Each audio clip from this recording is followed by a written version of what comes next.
অমুসলিমদেরকে অমুসলিম মনে না করা, কাফেরদেরকে কাফের মনে না করা, মুশরিককে মুশরিক মনে না করা। এই পয়েন্টটা আজ শত শত হাজার হাজার লক্ষ লক্ষ যুবক ভাইয়েরা, মধ্য বয়সের ভাইয়েরা, বোনেরা, এই পয়েন্টটা অনেকের ভিতরে পাওয়া যায়। প্রথম 2 পয়েন্ট এত বেশি পাওয়া যায় না, এই পয়েন্টটা যত বেশি পাওয়া যায়। আরে সব ধর্মই ঠিক, সব ধর্মই ভালো, সব ধর্মেরই গন্তব্য এক, পথ এক একটা আর কি, এ ধরনের কথা অনেকে বলে না। এই যে গোলালো মার্কা বিশ্বাস, আল্লাহকেও বিশ্বাস করে, আবার বলে যে ধর্ম কোনোটাই খারাপ না, সবগুলাই আসলে একই। এই মূর্খতা, এই জাহালাত ঘরে ঘরে আমাদের অনেক মুসলিম ভাইদের মধ্যে আছে। তিনি জানেনও না তার এই বিশ্বাসের কারণে ঈমান আগে থেকে থাকলেও এই বিশ্বাস যখন আসছে তখন তিনি বেঈমান হয়ে গেছে। কাফেরদেরকে কাফের মনে করতে হবে। তারা কি জান্নাতে যাবে না জাহান্নামে যাবে?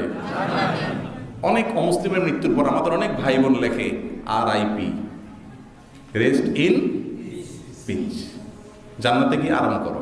বাহ, জান্নাতে গিয়ে আরাম করো বলতেছে কাকে? ওই ব্যক্তিকে যেই ব্যক্তি জান্নাতের সৃষ্টিকর্তার স্বীকৃতিই দেয় নাই। আবার এটাকে মনে করো উদারতা, বড় মনের পরিচয়, যে জান্নাতে শুধু আমরা যাবো কেন, তারাও তো কত ভালো কাজ করছে, তারাও যাবে। যে ব্যক্তি জীবনে কখনো জান্নাতের নাম শুনলে ঘৃণা করছে, তাকে টাইনা জান্নাতে নেওয়া, এটা তার জন্য ভালো না খারাপ? তার প্রতি অবিচার, ঠিক না বেঠিক? যে লোকটা জান্নাতকে বিশ্বাসই করে নাই, আল্লাহকে বিশ্বাস করে নাই মানে জান্নাতও বিশ্বাস করে নাই, ঠিক না বেঠিক? যে আমার জান্নাতকে বিশ্বাসই করে নাই সারা জীবনে, যদি কাছে জীবদ্দশা বলা হয়তো ভাই চলেন আপনাকে জান্নাতে নিয়ে যাই, সে রাগ করতো। অমুসলিম হলে রাগ করতো কিনা? তো জীবদ্দশাতে জান্নাতে নেওয়ার কথা বলে রাগ করতো। বেচারা মারা যাওয়ার পরে তাকে টাইনে আপনি জান্নাতে নিচ্ছেন, আপনি মনে করছেন উদারতা দেখাচ্ছেন, আরে আপনি তো তার প্রতি অবিচার করছেন, ঠিক না বেঠিক বলেন? ভাইরা আমার, কিছু মানুষ আমাদেরকে উদারতার সবক দেয়, বলে যে হুজুরদের মনগুলো সব ছোট, সংকীর্ণ মনা এরা, আসলে এদের উদারতা নেই। একটা অমুসলিম, তার ব্যাপারে আমরা ব্রডনেস রাখলে সমস্যাটা কোথায়?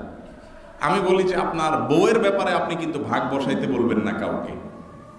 আপনি মানিব্যাগের বেলা বুঝেন এটা আমার মানিব্যাগ, আপনারটা আপনার, বউ আমারটা আমার, আপনারটা আপনার, পরিবার আমারটা আমার, আপনারটা আপনার, এগুলো খুব ভালো বুঝেন। রাষ্ট্র আমাদেরটা আমাদের, পাকিস্তান এটা পাকিস্তানিদের, এটা আমরা বুঝি না ভালো? এইসব জায়গায় কি আমরা উদারতা দেখাই? আমাদের স্বাধীনতা দিবসে পাকিস্তানিরা যদি এসে আমাদেরকে উইশ করে যে তোমাদের স্বাধীনতা সুসংহত হোক,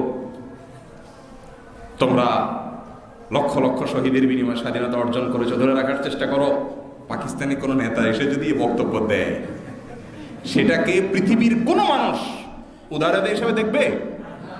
এটা তো খুব ভালো বুঝি। মাশাআল্লাহ, একজন বলল যে ভাই আপনার জন্মের ঠিক নাই, আপনার বাবা মুখ না, সে আমার জন্মকে অস্বীকার করে, আমার বাবা আমার মায়ের চরিত্র নিয়ে সে সন্দেহ করে। আমি যদি তার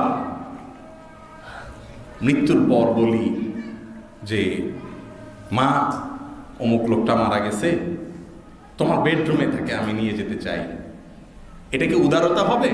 নাকি মা সম্পর্কে সন্তান, কুলঙ্গার সন্তানের উদাসীনতা হবে? উদাসীনতা হবে না?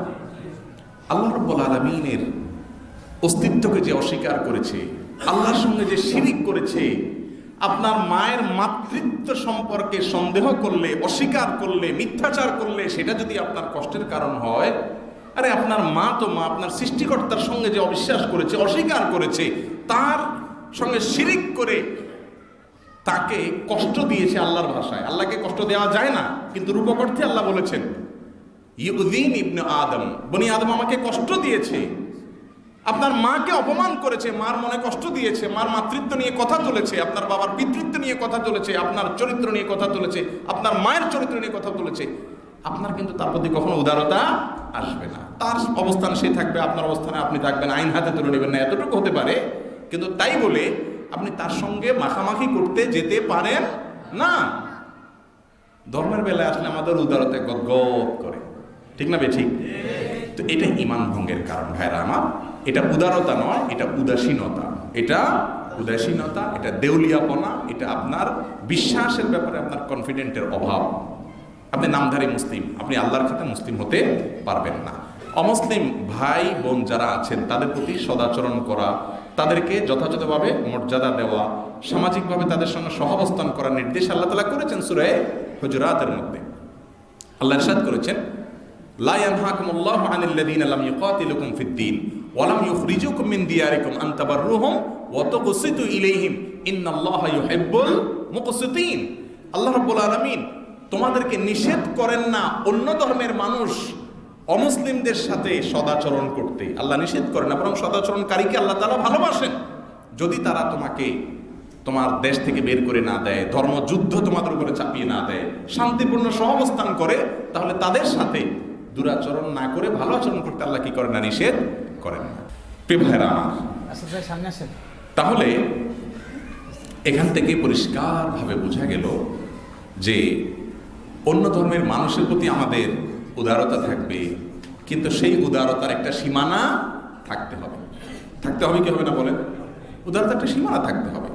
আমার বিশ্বাসের সঙ্গে তার বিশ্বাস যখন যায় না, আমি তার জন্য যদি দোয়া করি, যারা রেস্ট ইন পিচ লেখেন তারা দোয়া কার কাছে, মুসলমান দোয়া কার কাছে করবে? শুধু আল্লাহর কাছে।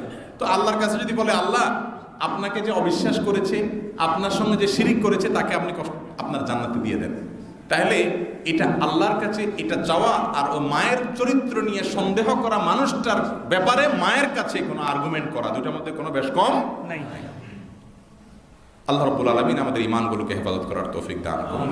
আমাদের অনেক ভাই বোন আছেন তথাকথিত উদারতা করতে গিয়ে এই কথাগুলো বলেন, সব ধর্মই ঠিক, সবই এক জায়গায় যাবে, এগুলো আমাদের বলার কোনো সুযোগ নেই। ইন্নাদ দীন ইনদাল্লাহিল ইসলাম, আল্লাহর কাছে একমাত্র মনোনীত দিন হলো ইসলাম। আর ইসলাম ছাড়া অন্য কোনো দিন যদি আল্লাহর কাছে নিয়ে হাজির হয়, ফালান ইউকবালা মিনহু, তার থেকে সেটা গ্রহণ করা হবে না। আল্লাহ রাব্বুল আলামিন আমাদেরকে অমুসলিম ভাইদের প্রতি তাদের মর্যাদা, তাদের প্রতি দায়িত্ববোধ যেগুলো ইসলাম আমাদেরকে দিতে বলেছে সেগুলো দেওয়ার পাশাপাশি তাদের ব্যাপারে আমাদের ধারণাকে পরিষ্কার করার তৌফিক নসিব করুন।